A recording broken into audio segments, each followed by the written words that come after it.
Hey guys, it's Clara. Welcome back to my channel. This video is this week's Garden 2017. In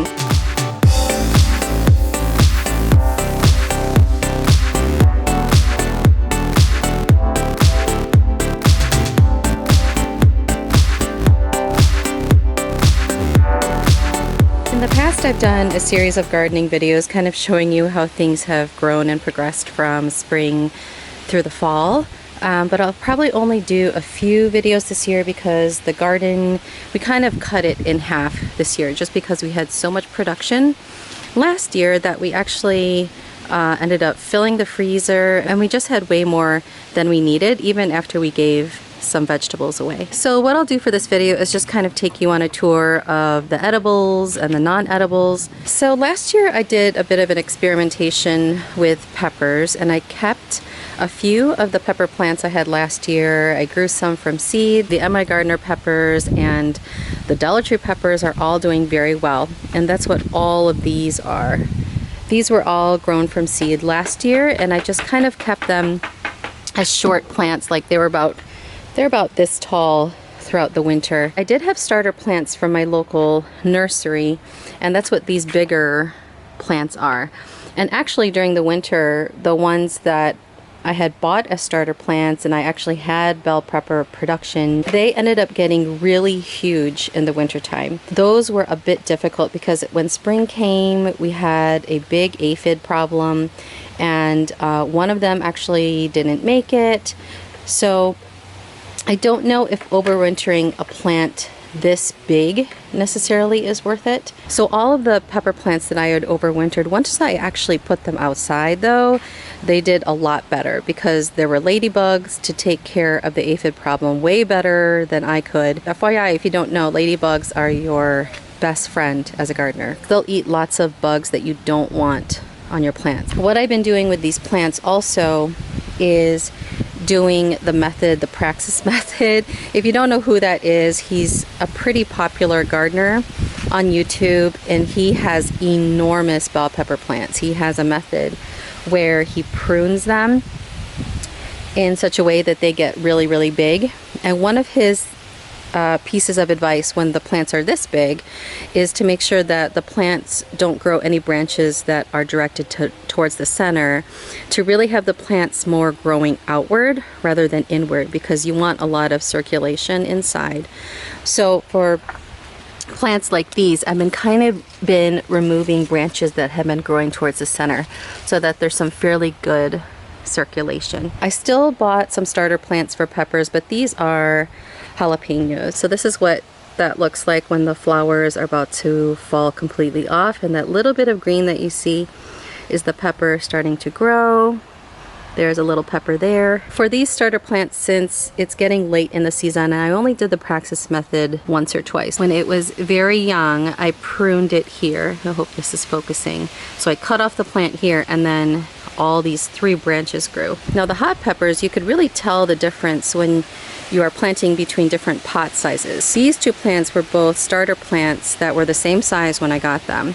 But this one, because it has a much bigger pot, grew much taller and more branches. Same thing goes for basil. Now my basil looks pretty sad because I've been harvesting a lot, and so for a couple of my basil plants, I'm just kind of letting them go to seed. I'll probably get rid of this one and this one. I have plenty of basil elsewhere in the garden, but just to kind of show you, in a pot this small, basil just kind of ended up growing a certain height.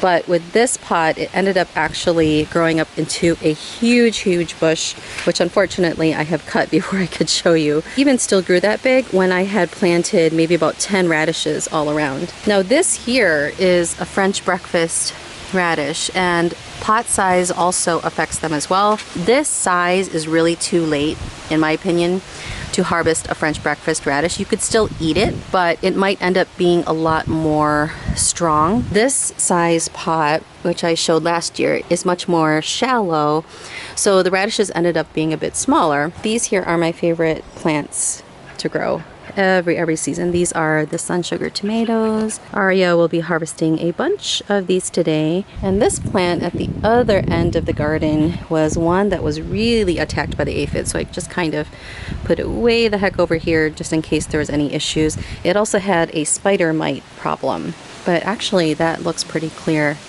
as of right now. So as you can see, it's a bit spindly and it's a bit weak at some points because I had to really pick and choose about which branches to keep. I'm going to be harvesting a bunch of these peppers today, even though they're not full size. We are going on vacation, so I want to take some of them down now. You can still eat them even though they're not full size. They're just kind of a different taste and they're just not as plump. There are some baby peppers still growing on this plant, so I want the plant to just kind of dedicate its efforts towards those baby peppers. We have strawberries over here from last year. I had these in hanging pots last year, and growing them in this big pot, they just kind of really flourished. So I moved them last summer over here and I just kind of cut them down. I put a bunch of hay on them and they survived the winter really well. So I'm really happy with this plant. I have not been doing anything for it though. No feeding or anything like that. So production in the spring was really small, but I'm hoping that as it continues to establish its roots, maybe in the fall we'll have another production, but that's okay. I'm not really expecting much of these strawberries maybe until next year. A lot of the perennials have done very well this year. I'm kind of showing you these kind of late. The hostas have really been flourishing. This one is enormous. I really need to take it down probably by 75%. It is way too big. The tiger lilies came in, unfortunately. Of course, I can't show you those either because they're gone now. And this is some of the other basil in the garden. It really does the best in the ground. One thing I wanted to say, this year I did not plant as much marigolds as I've done in previous years.